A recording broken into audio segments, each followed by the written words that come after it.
बाज और बिल्ली की कहानी। एक जंगल में एक बड़ा सा बरगद का पेड़ था। उस पेड़ के छाल में एक बूढ़ा बाज रहता था। वह बाज अंधा था। इसके कारण वह कहीं बाहर नहीं जा पाता।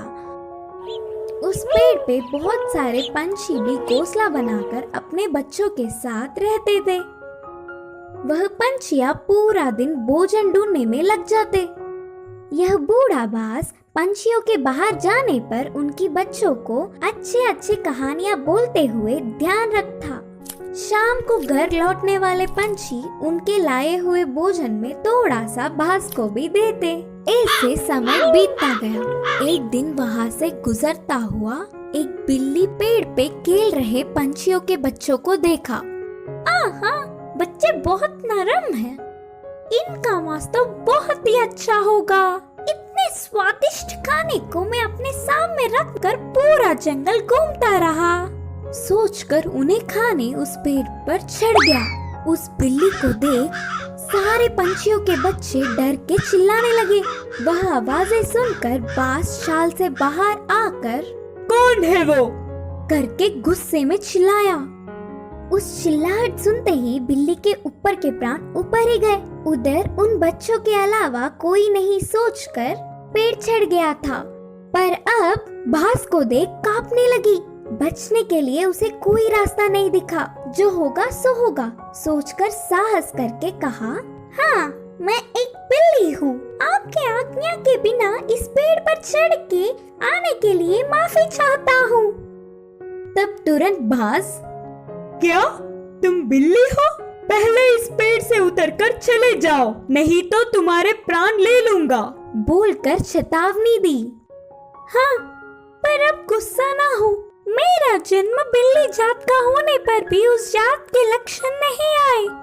मैं मांस नहीं खाता, ऊपर से ब्राह्मण हूँ। इस जंगल के पंछी जानवर तुम सब बहुत ही अच्छे हैं करके तुम्हारे लिए अच्छा ही सुनकर तुमसे दोस्ती करने के लिए आया हूँ। बिल्ली ने बहुत ही होशियारी से कहा। बिल्ली के बातें सुनकर बाज बहुत खुश हुआ। इससे बिल्ली बाज की और तारीफ करने लगी। उस दिन से दोनों अच्छे दोस्त भी बन गए।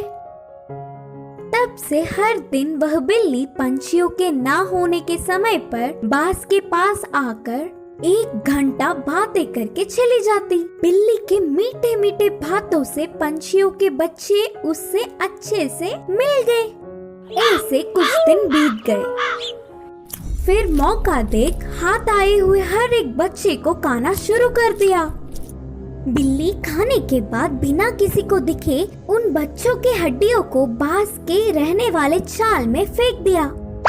आगे आगे पेड़ पे रहने वाले पंछी अपने बच्चों को गायब होता देख वह सब एक दिन इकट्ठा होकर बाज के पास आकर अपने बच्चों के गायब होने वाले खबर पूछे।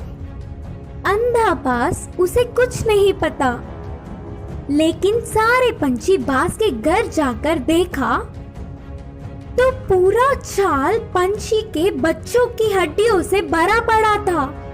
बिल्ली के बारे में ना कुछ जाने बिना सारे पंछी बाज ही उनके बच्चों को मारकर खाया होगा सोचकर उस बूढ़े बाज को अपने नुकीले चोंचों से वार कर करके मार दिया।